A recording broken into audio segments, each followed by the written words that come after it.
Alors c'est une présentation, j'écoutais ce que tu disais, qui est très contextualisée, c'est-à-dire bien évidemment, ça concerne la transition énergétique au sens large, et ce n'est pas simplement des recherches issues de laboratoire, par exemple en électrocatalyse, puisque le power to gas c'est un mot anglo-saxon ou un terme anglo-saxon pour désigner plutôt l'électrochimie, et donc les processus endergoniques, donc l'électrolyse. Et ça dépasse un petit peu le cadre de recherche universitaire, mais je pense que c'est intéressant d'avoir cette vision d'ensemble avant d'aborder, enfin d'écouter Marc tout à l'heure sur des problématiques peut-être plus scientifiques. Alors, vite fait, si vous voulez, le sommaire de cette présentation. Donc je vais replacer ça dans le contexte, bien évidemment, de cette transition énergétique. Ensuite, le cœur sur le power to gas avec un certain nombre d'éléments qui sont listés ici. Et puis j'essaierai quand même, comme indiqué dans le résumé, de me concentrer à la fin sur des problèmes concrets et notamment de produire des exemples liés au power to H2 que je connais un petit peu mieux, avec des usines démonstrateurs sur des puissances crédibles puisque ça approche la dizaine de mégawatts. Alors donc le contexte général, il y a un certain nombre de slides, donc deux choses. Certains slides, je vais passer un petit peu vite parce qu'encore une fois, je risque d'être trop long. Et puis j'ai essayé de faire le ménage, mais certains sont encore en anglais, je m'en excuse, mais je pense que ça ne posera pas de problème particulier. Donc le point de départ, si vous voulez, de cette présentation, c'est quand même la situation énergétique actuelle liée à la production de travail électrique à partir de réactions chimiques simples dites de combustion. Et donc, on brûle les hydrocarbures, ce qu'on appelle les énergies fossiles, par des réactions spontanées, donc de combustion, très énergétiques.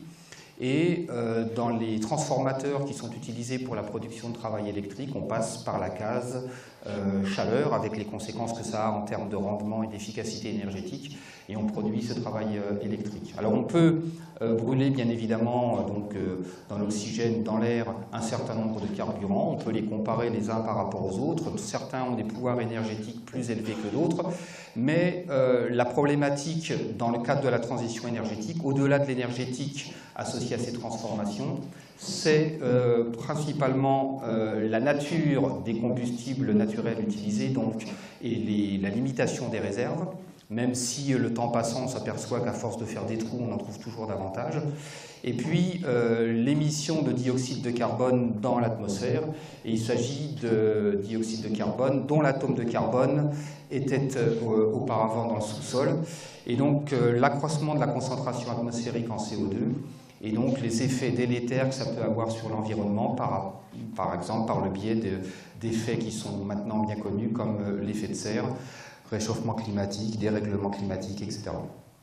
Alors cette situation-là, je la complète par ce second transparent qui montre que, en termes, alors c'est intéressant, c'est un axe ici, si vous voulez, qui permet de classer les ressources en termes de renouvelables ou de non renouvelables. Il est clair qu'au niveau des ressources énergétiques, ces réserves fossiles ont mis des temps relativement longs, enfin même de manière absolue assez longs, pour être formés, à partir de l'activité photosynthétique du monde végétal principalement. Et donc, on ne peut pas espérer, compte tenu, à l'échelle de l'humain, c'est-à-dire compte tenu des besoins et des services énergétiques dont on a besoin, espérer renouveler le stock à une vitesse suffisante. Et donc, on est dans une situation où finalement, ce carbone qui a été stocké dans le sous-sol est réémis dans le réservoir atmosphérique. Alors, cette situation-là est bien connue et largement débattue, et elle se place donc, où elle comment dirais-je, a suscité cette idée qu'on appelle donc transition énergétique. Et vous voyez ici reproduit la page d'accueil du ministère de l'Environnement, de l'Énergie et de la Mer, qui rappelle en quelques phrases la stratégie nationale bas carbone, et notamment cette loi de transition énergétique pour la croissance verte, avec un certain nombre d'éléments factuels. Le plus important, c'est peut-être de retenir que, et ça je crois chacun le sait, qu'il y a un certain nombre d'objectifs qui sont fixés, donc des objectifs quantitatifs, quant aux quantités de gaz à effet de serre émis dans l'atmosphère. Alors cette stratégie s'appuie sur un certain nombre d'éléments qui sont rappelés ici. Je ne veux pas rentrer dans le détail parce que l'objectif, ce n'est pas de présenter cette stratégie et les scénarios qui y vont avec, Mais par exemple, il y a des objectifs de, comment dirais-je, de substituer les sources primaires et de basculer sur les ENR, ça tout le monde le sait, et des objectifs de type budget carbone avec des plafonds d'émissions, avec une politique finalement de suivi en continu, de révision de ces objectifs et de suivi vis-à-vis finalement des objectifs qui ont été fixés au niveau international, de manière à contribuer au niveau du pays France à le maintien, s'il est encore possible de le faire, à un accroissement de température ambiante inférieur à 2 degrés Celsius. C'était les objectifs de la COP21 à Paris il y a un an et demi. Alors, hasard du calendrier ou pas, peut-être certains d'entre vous ont vu hier dans Le Monde, il y a un papier de Pierre Lehir qui est sorti et qui venait commenter la mise en ligne de scénarios. Alors, il y a différents organismes, différentes associations qui produisent des scénarios de transition énergétique. J'ai représenté ici celui de l'association Negawatt, parce que c'est un scénario ambitieux, on va regarder un petit peu plus en détail, et il a été publié juste hier, voilà, avec, dans la continuité de ce qu'avait proposé l'ADEME il y a un an, de s'orienter vers des, comment dirais-je, une consommation exempte d'hydrocarbures. Donc vous voyez ici le résumé, une consommation divisée par 2 d'ici 2050, avec les 2 leviers principaux que sont la sobriété énergétique et l'efficacité au niveau des procédés, appuyés bien sûr par un basculement progressif vers les ENR. Alors il y a énormément d'éléments dans ces scénarios pour justifier les choix qui ont été faits. 2 éléments clés que j'ai retenus ici. Le point 3, donc le 100% renouvelable en 2050, basé sur des vecteurs, donc biomasse solide, éolien, donc électricité, éolien, PV et le biogaz. Et puis, avec l'idée que finalement les hydrocarbures pourraient être utilisés pour autre chose que des applications énergétiques. Et également la fin de l'électricité d'origine nucléaire. Alors je sais qu'il y a tout un tas de débats. Je ne cherche pas à prendre position, à émettre ma propre opinion. Simplement, je vous livre le document tel qu'il est présenté. Et ce qui a attiré mon attention, bien sûr, c'est que dans le point 5, il est spécifié que finalement les vecteurs chimiques qui vont être utilisés seront des vecteurs gazeux, bon, hydrogène et méthane de synthèse particulièrement. Et donc l'idée, bien évidemment, c'est toujours la même, c'est que l'irruption massive d'intermittents va conduire à des problématiques d'excédent d'électricité, donc d'ajustement offre-demande, de services énergétiques en temps différé, et la nécessité de trouver les moyens de stockage adaptés. Et donc finalement le power to gas, qui est donc l'idée qu'on va convertir, ou l'interconversion du vecteur électricité en vecteur chimique, apparaît clairement. Et donc c'est bien indiqué dans cette étude que c'est une clé de voûte du système énergétique vers lequel on pourrait tendre. Alors bien évidemment je vous invite à aller regarder parce qu'il y a pas mal d'études assez fouillées et c'est assez instructif pour se former une idée propre, personnelle, sur ce que pourrait être l'avenir. Alors cette transition vers les énergies renouvelables, bon, elle est schématisée ici, je m'excuse, c'est pas de l'anglais cette fois, c'est de l'allemand, mais finalement le dessin est assez explicite. Alors en général, je le résume de cette façon tout en bas. On est dans une logique où finalement la source primaire c'est le rayonnement solaire, et donc c'est un flux de photons, donc je mets entre parenthèses ça dépend de la variable T. Donc bien évidemment, s'il y a une confrontation directe offre-demande, on peut apporter le service énergétique direct. Bien évidemment, comment dirais-je, il existe des périodes où ce flux cesse, la nuit par exemple, si c'est le rayonnement direct. Alors la chose que l'on sait faire, c'est qu'on sait le convertir en électrons de T, c'est-à-dire en électricité. Et cette électricité, pour les services, le lissage des services énergétiques, on a besoin de le convertir en électrons, ce que j'appelle en électrons de P, donc plutôt une énergie potentielle, c'est-à-dire un niveau d'énergie dans une liaison chimique. Et donc c'est cette fonction-là, cette équation-là, retranscrite ici sous forme un peu plus littérale, c'est donc un rayonnement solaire, électricité avec interconversion sur la liaison chimique, et donc la possibilité de stocker, parce que bien évidemment l'électron dans la liaison chimique c'est un processus non dissipatif, et donc le niveau d'énergie est acquis dans le temps. Alors la question du stockage de l'énergie, c'est une bonne question. Vous voyez sur ce schéma-ci la situation qui prévalait fin 2014, bon c'est déjà un petit peu passé, mais je pense que les chiffres sont toujours suffisamment significatifs. Et donc, quand on regarde, on compare ces 5000 gigawatts ici aux comment dirais-je, 128 gigawatts qui sont en bas sur la droite, on voit que l'effort de stockage n'est pas encore très significatif. La logique ici, c'est plutôt la gestion de l'offre et de la demande, avec des techniques de production d'électricité qui sont suffisamment modulables pour satisfaire ces contraintes. Et si on regarde en détail quels sont les modes de stockage, on a ce premier camembert ici avec 99% de stockage sous forme d'énergie potentielle, c'est-à-dire qu'on va pomper de l'eau et puis on la remonte dans le champ gravifique et on turbine dans l'autre sens pour reproduire l'électricité au moment de la demande.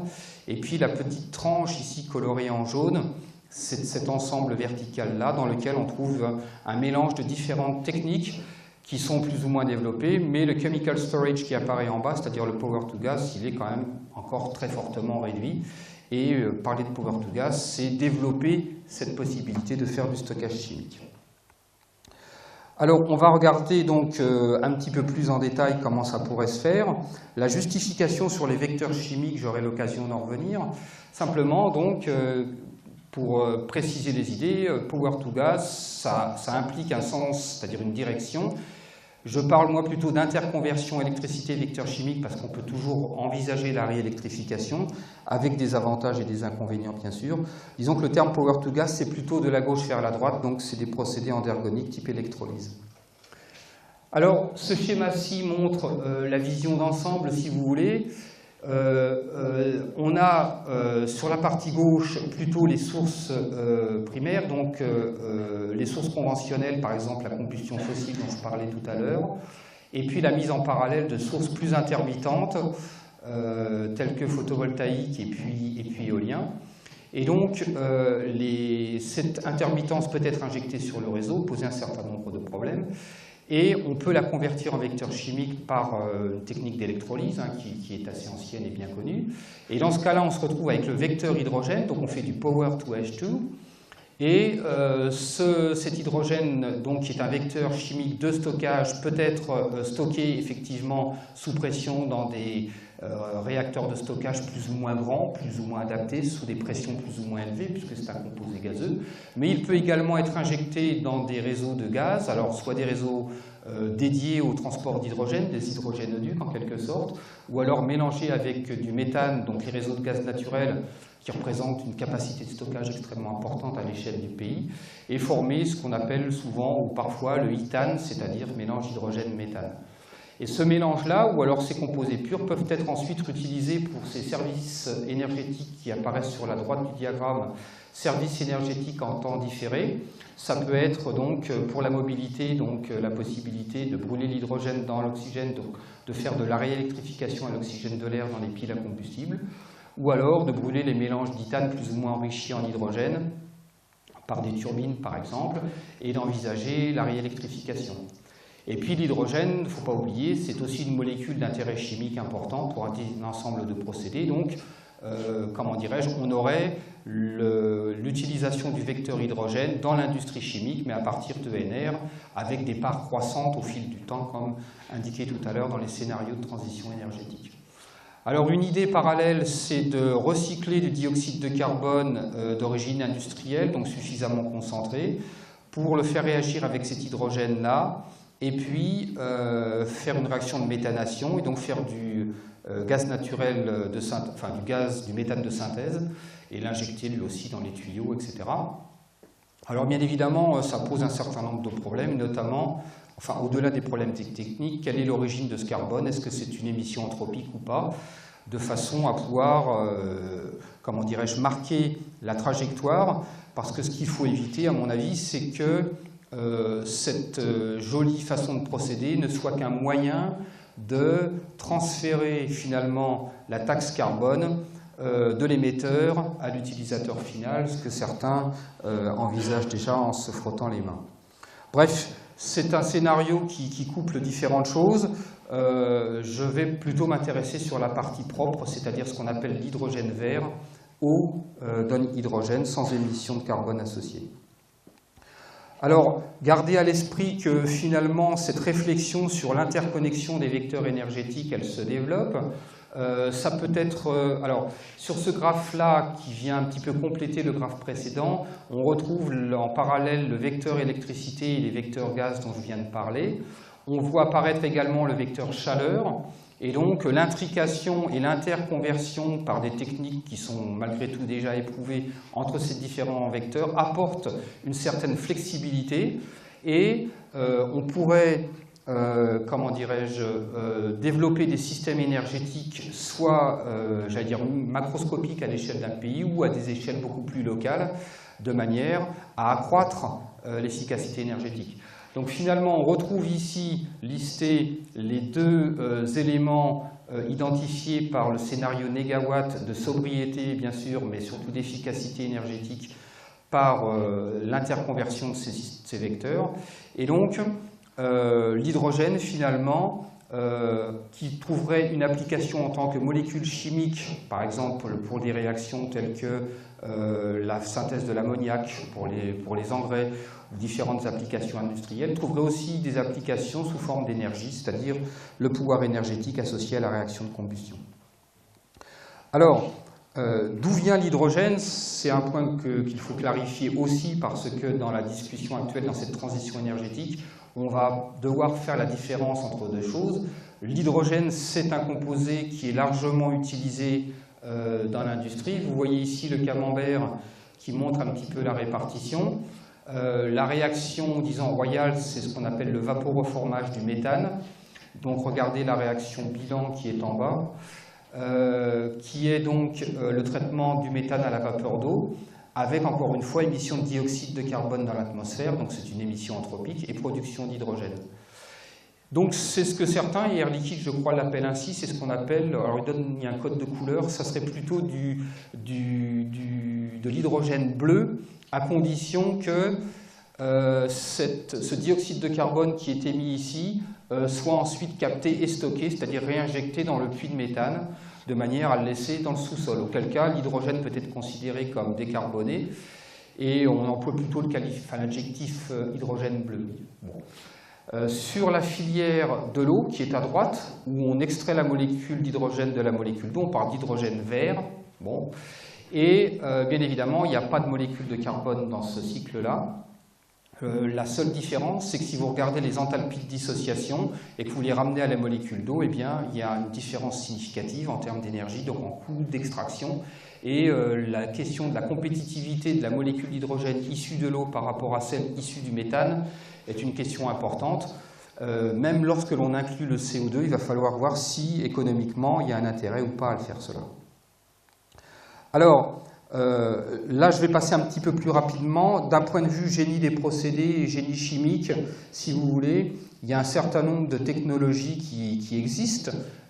J'ai fait des petites fiches synthétiques. Vous voyez ici le degré de maturité entre la R&D et le commerce. Donc, on est déjà sur des procédés industriels.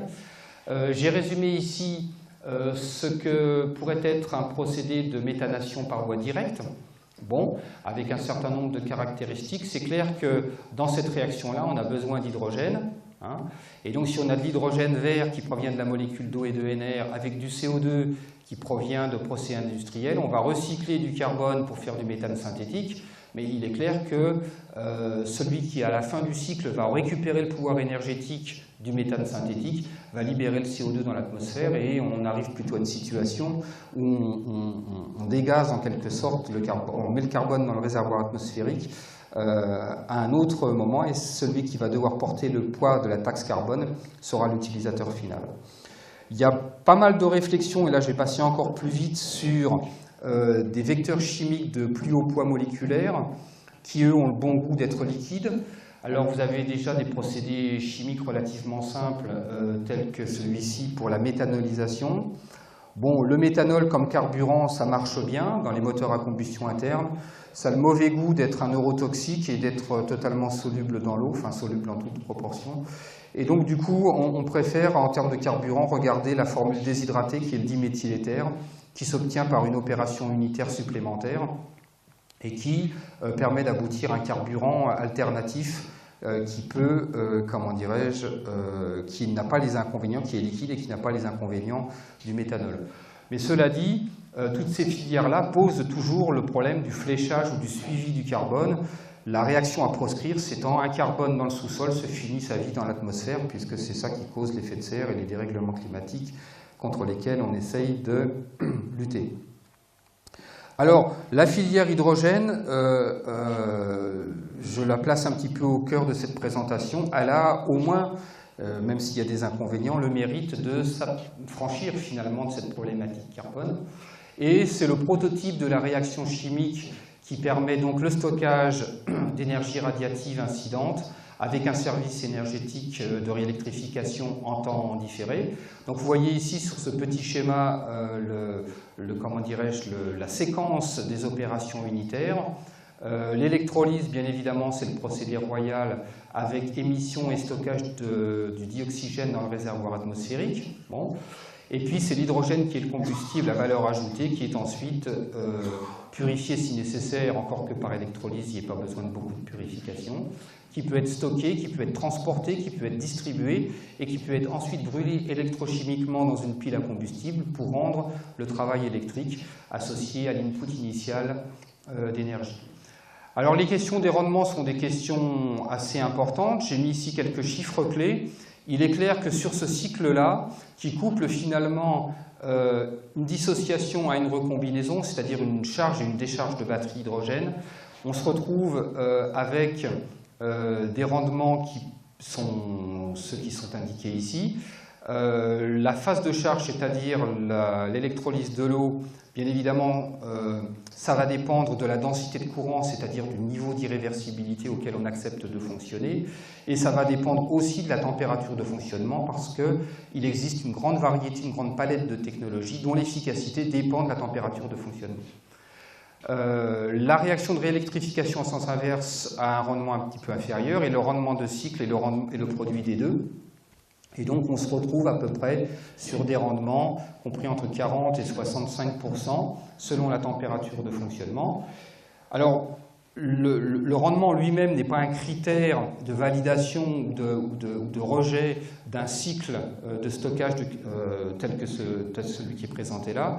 C'est simplement des chiffres qui permettent de déterminer si on peut rendre un service énergétique avec une valeur économique compatible avec les marchés. Voilà. Et donc, on peut, comment dirais-je, se poser la même question pour n'importe quel cycle, et il se trouve que dans le cas de l'hydrogène, effectivement, ces rendements sont suffisants pour mettre en place une économie de l'hydrogène qui pourrait permettre de rencontrer les objectifs de la transition énergétique. Alors, l'hydrogène, il faut bien comprendre que ce n'est pas un ensemble, une chaîne de technologies ou un concept qui viendrait s'opposer à d'autres modes de stockage. Vous avez sur ce graphe ici la puissance des transformateurs en fonction de la durée ou du temps de stockage. Donc, on retrouve des technologies que vous connaissez sans doute assez bien, très bien. Au temps court, donc, plutôt les volants inertiels ou les capacités. Le monde de la batterie conventionnelle dans cette zone intermédiaire, extendu aux plus grandes durées et en peut-être pas nécessairement en puissance avec les batteries redox, dont je ne parlerai pas trop. Et puis, le pompage hydraulique ici. Et puis, l'hydrogène qui vient un petit peu sur des temps de stockage qui, à mon avis, pourraient même être encore plus longs, parce qu'on peut envisager par ces technologies-là, et donc le power to gas, la possibilité de faire du stockage saisonnier, donc avec un temps de stockage de plusieurs mois. Voilà. Donc une complémentarité. Alors, comment ça marche ? Le concept est relativement simple. Finalement, le cycle de l'hydrogène-énergie, c'est celui d'une batterie à hydrogène. Et cette batterie à hydrogène, vous avez le transformateur charge-décharge qui est ici au milieu. Et la particularité par rapport à une batterie classique, c'est que les réservoirs sont placés à l'extérieur, donc la capacité de charge ou de décharge dépend de la taille des réservoirs de stockage. L'eau liquide, ce n'est pas vraiment l'élément limitant. Si l'oxygène est dans le réservoir atmosphérique, ce n'est pas non plus l'élément limitant. Par contre, c'est la taille du réservoir d'hydrogène qui va fixer la capacité de l'unité de stockage. Donc, on a donc une phase de charge qui correspond à une transformation endergonique qui est la dissociation de l'eau par électrolyse, Alors, le ΔG, c'est 237 kJ, ça correspond à une tension minimale d'électrolyse ou d'électrodissociation de 1,23 volts. Et inversement, quand on veut faire la combustion électrochimique de l'hydrogène dans l'oxygène, en sens inverse, eh bien, on a cette réaction-là qui, elle, est exergonique, avec une force électromotrice de 1,23 volts.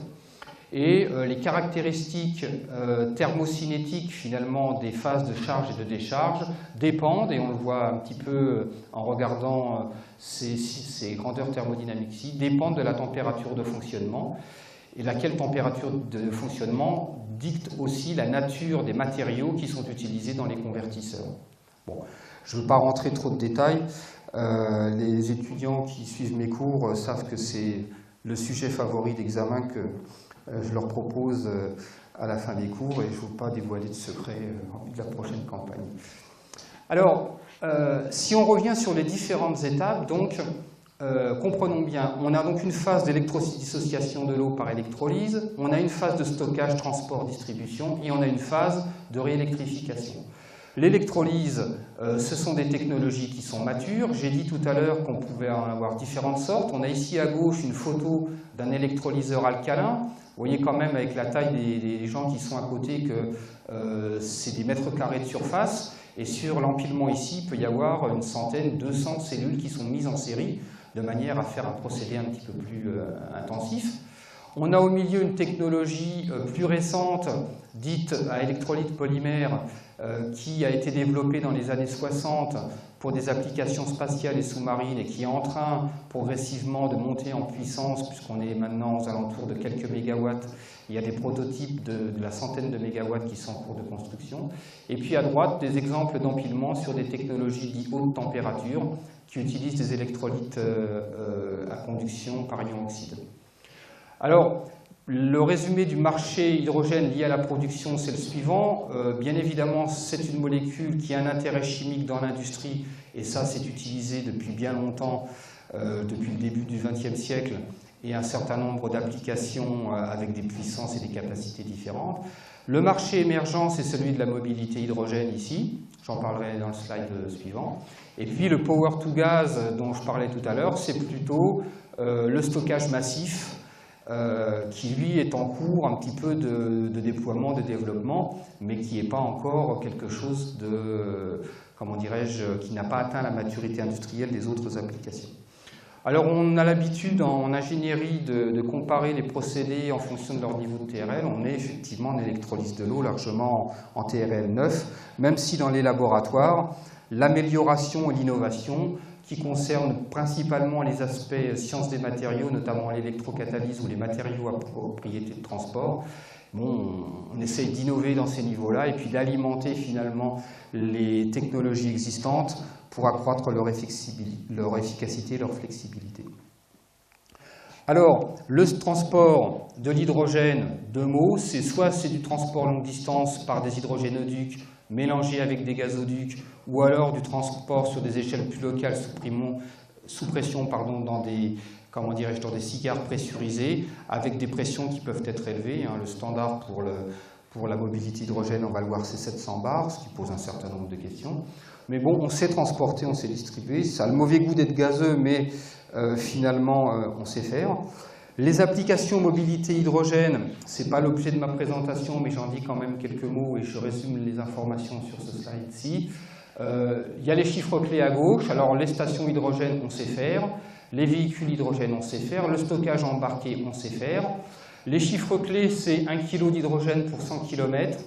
Bon, un peu plus, bien sûr, pour les bus.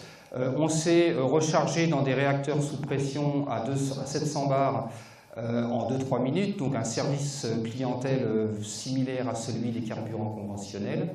On a une autonomie de 5 à 800 km.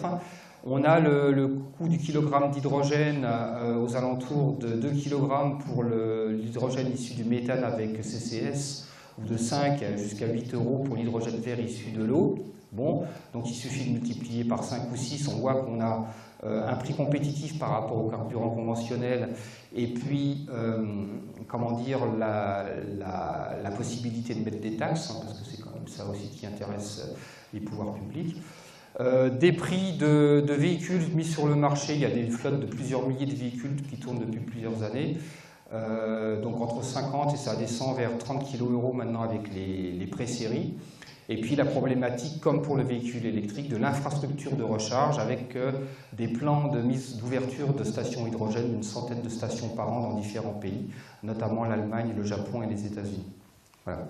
Alors ce n'est pas toujours, encore une fois, de l'hydrogène vert, hein. Il y a à peu près 20% qui vient de l'eau et 80% du méthane, mais dans une phase de transition énergétique, ça peut être intéressant.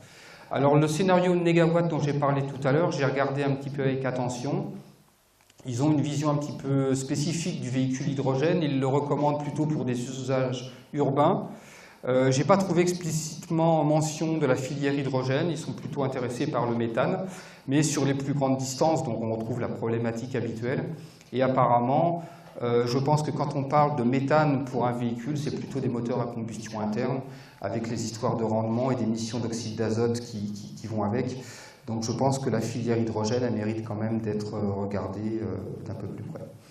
Et puis la dernière étape dans ce processus, dans ce cycle énergétique, c'est la réélectrification. Alors la réélectrification, bien évidemment, on peut réélectrifier sur un véhicule, et là le service énergétique est évident. Réélectrifier sur le réseau, bien évidemment, ça veut dire que le kilowattheure qui est réinjecté doit être économiquement compétitif, et là la situation est beaucoup moins favorable. Bon, je ne rentre pas trop dans les détails, j'ai rassemblé sur ce transparent un certain nombre d'éléments factuels. Vous pourrez le regarder, peut-être reposer un petit peu plus tard. Alors, les rendements d'interconversion.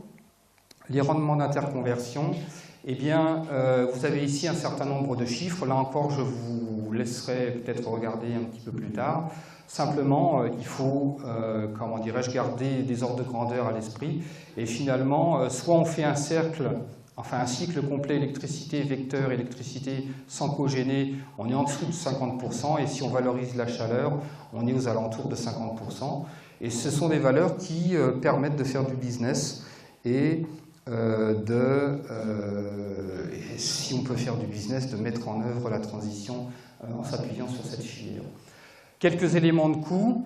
La chose importante ici, c'est que dans la production d'hydrogène électrolytique, 80% du prix, c'est le prix du kilowattheure. Donc bien évidemment, là vous avez quelques ordres de grandeur en euros par mégawattheure. C'est ça qui va conditionner le prix du kilogramme d'hydrogène. Et compte tenu de ces éléments de coût, vous avez résumé ici pour différents pays de l'Union européenne des coûts d'hydrogène électrolytique bleu foncé et bleu clair comparés au SMR plutôt grisé ici. Donc l'hydrogène électrolytique est plus cher, bien évidemment, mais c'est de l'hydrogène complètement décarboné. Et vous voyez que dans certaines hypothèses favorables, dont celle dont je vais parler maintenant, c'est-à-dire les services rendus au réseau électrique, on arrive à tirer ces prix vers le bas et à offrir un service énergétique complètement décarboné à des prix tout à fait raisonnables. Alors pour terminer, je vais essayer d'illustrer un certain nombre de choses par des actions concrètes. Et donc je vais m'appuyer sur un démonstrateur qui tourne en Allemagne à Mayence. Donc c'est un projet qui a été mis en œuvre par ces partenaires-là. Et j'ai eu la chance de travailler pour le compte de l'Institut de transition énergétique PS2E et d'aller travailler chez eux, collecter des données pour faire de l'analyse énergétique. Et vous allez voir qu'il y a des choses intéressantes. Alors, j'avais prévu de faire un cours d'électrochimie élémentaire, mais je vois que le temps passe et il faut que j'accélère un petit peu. Simplement pour les néophytes, donc le mot Power to H2 désigne simplement l'électrolyse de l'eau. Et pour ceux qui ne connaissent pas trop l'électrochimie, le principe est résumé ici. On a ce qu'on appelle une chaîne galvanique, c'est-à-dire deux électrodes métalliques face à face séparées par un espace interpolaire à conduction ionique dans lequel sont dissous deux couples redox, la somme des deux couples redox correspondant d'ailleurs à la réaction de dissociation de l'eau, et on utilise une source de courant continu pour ajuster les niveaux de Fermi, c'est-à-dire le potentiel électrochimique des électrons, de part et d'autre des niveaux énergétiques des deux couples redox, et lorsque cette différence totale est supérieure à la différence thermodynamique, il y a un flux d'électrons qui se met à circuler dans le circuit, le système est hors équilibre et il y a production continue d'hydrogène et d'oxygène aux deux interfaces. et l'ingénieur électrochimiste vient et intervient pour collecter ces gaz séparément et éviter qu'ils ne se recombinent l'un avec l'autre. Donc j'ai déjà eu l'occasion d'expliquer qu'il y avait plusieurs technologies. Gardez simplement présent à l'esprit qu'il y a ces technologies alcalines qui est ancienne, c'est un peu la 2 chevaux finalement d'électrolyse, c'est-à-dire des matériaux low cost, un espace interpolaire avec un électrolyte liquide qui fait que les densités de courant sont relativement limitées, mais ça marche très bien et ça ne coûte pas très cher. L'électrolyse à électrolyte polymère qui est ici est beaucoup plus onéreuse parce que ce sont des matériaux polymères à conduction protonique qui ont été développés au départ pour des applications spatiales en zone de zéro gravité pour éviter comment dirais-je, les problèmes liés à la formation de gouttelettes liquides. Et puis l'électrolyse haute température qui, elle, est développée pour des applications liées au nucléaire parce que ça permettrait de valoriser la chaleur haute température. Voilà, je ne rentre pas trop dans les détails. La présentation détaillée, ça c'est plutôt de l'électrochimie pour électrochimistes. La chose qu'il faut garder, encore une fois présente à l'esprit ici, c'est cette courbe de polarisation qui montre la tension de cellule qu'il faut appliquer aux bornes de cette chaîne galvanique là en fonction du courant qui passe à travers. Donc on voit ici 2 courbes différentes. On utilise les 2 chiffres qui sont là, désignent 2 matériaux polymères de 2 épaisseurs différentes. Plus le matériau polymère au milieu est fin, plus la performance est importante. Et vous voyez que plus on augmente en densité de courant, plus le rendement diminue progressivement. Ce qui veut dire qu'on peut faire l'électrolyse à très faible densité de courant avec un rendement proche de 100%, mais bien évidemment, on va produire une bulle toutes les heures et ce n'est pas ça l'objectif. Donc on accepte un surcoût en termes d'OPEX de manière à pouvoir produire en fonction des contraintes opérationnelles du procédé. Alors, l'irruption de l'intermittence dans cette phase de transition énergétique a des conséquences, et notamment sur le marché de l'électricité, ça induit une certaine volatilité des prix. Bon. Et ça fait apparaître un certain nombre de contraintes opérationnelles sur les réseaux, notamment les problèmes d'offres et demandes qui sont de plus en plus fluctuants, et puis les problèmes, comment dirais-je, de la nécessité de coupler au réseau des technologies qui soient capables d'absorber la puissance injectée ou de s'effacer en fonction d'un certain nombre de contraintes. Et donc la question que se posent des sociétés comme Air Liquide et Électricité de France, c'est de savoir si, par le biais d'un service au réseau, il est possible par électrolyse de produire de l'hydrogène à destination mobilité avec des kilowattheures bas coût, voire, comme certains l'ont déjà montré, des kilowattheures négatifs. C'est-à-dire que l'opérateur réseau peut dire finalement j'ai trop de NR sur le réseau, il faut que quelqu'un les soutire, je vous paye pour que vous le fassiez. Et auquel cas, on peut effectivement, avec 80% d'OPEC, produire de l'hydrogène extrêmement compétitif pour les applications mobilité. Bon, EDF s'intéresse bien sûr plus à la régulation de réseau, mais donc ça offre un certain nombre de possibilités. Et donc l'électrolyse de l'eau dont je parlais tout à l'heure, dans sa complexité, c'est-à-dire c'est pas simplement un électrolyseur, mais c'est un ensemble d'opérations unitaires clusterisées autour du module d'électrolyse proprement dit, peuvent contribuer à la régulation de fréquence, qui est elle-même amenée à varier en fonction de ceux qui soutirent sur le réseau, et puis de stabiliser l'offre et la demande avec des demandes de montée en puissance ou d'effacement dans des délais impartis qui peuvent être très courts, c'est-à-dire de l'ordre de quelques secondes ou quelques dizaines de secondes ou quelques minutes. Bon. Donc, l'objectif du projet FlexiPEM que j'ai pu coordonner en travaillant pour l'Institut PS2E, c'était de vérifier que finalement ces technologies d'électrolyse étaient suffisamment bien conçues pour pouvoir fonctionner en fonctionnement flexible, c'est-à-dire avec des profils de montée et de descente fluctuants, et de mesurer l'impact sur l'efficacité énergétique et les aspects sécurité, puis les aspects CAPEX et OPEX. Et ce travail a été fait dans le cadre de collaboration avec différents fournisseurs de technologies. Vous voyez ici une vision d'ensemble, vous avez ici la référence en bas de l'unité d'électrolyse qui est installée à Mayence en Allemagne. Vous avez ici les 3 scuds d'électrolyse de 2 MW chacun. Je pense qu'ici je me suis trompé en recopiant la puissance. Vous avez donc les différentes opérations unitaires d'environnement, donc le convertisseur AC/DC, Vous avez des opérations de désoxygénation, vous avez des opérations de compression, de séchage et de stockage dans des réacteurs, dans des trailers. Alors c'est un démonstrateur intéressant parce qu'en amont, il est connecté soit au réseau électrique, soit à un champ éolien. Et l'hydrogène produit peut être vendu et valorisé soit par distribution via des trailers à des clients locaux, soit réinjecté dans le réseau de gaz naturel. Donc c'est un fonctionnement dans un environnement type du power to gas et de la flexibilité énergétique. Et donc le travail, la question à laquelle on a essayé de répondre, c'est de déterminer si le fonctionnement flexible avait une incidence significative sur les caractéristiques énergétiques de l'électrolyse. Donc on a mesuré un certain nombre de choses, notamment l'évolution des courbes de polarisation en fonction des conditions opératoires. Et vous voyez ici, par exemple, la consommation électrique exprimée en kWh d'hydrogène par kilogramme. La valeur thermo, c'est 40. À 2 ampères 5 par cm², on monte ici à 60 kWh par kilogramme, ce qui représente un rendement de conversion de 66% qu'on retrouve ici. Donc les cycles ici qui montent et qui descendent, ce sont des cycles qui sont imposés par les services au réseau. On peut récupérer du kilowattheure à très bas coût, donc produire l'hydrogène pratiquement avec un coût inférieur à 2 € le kilo.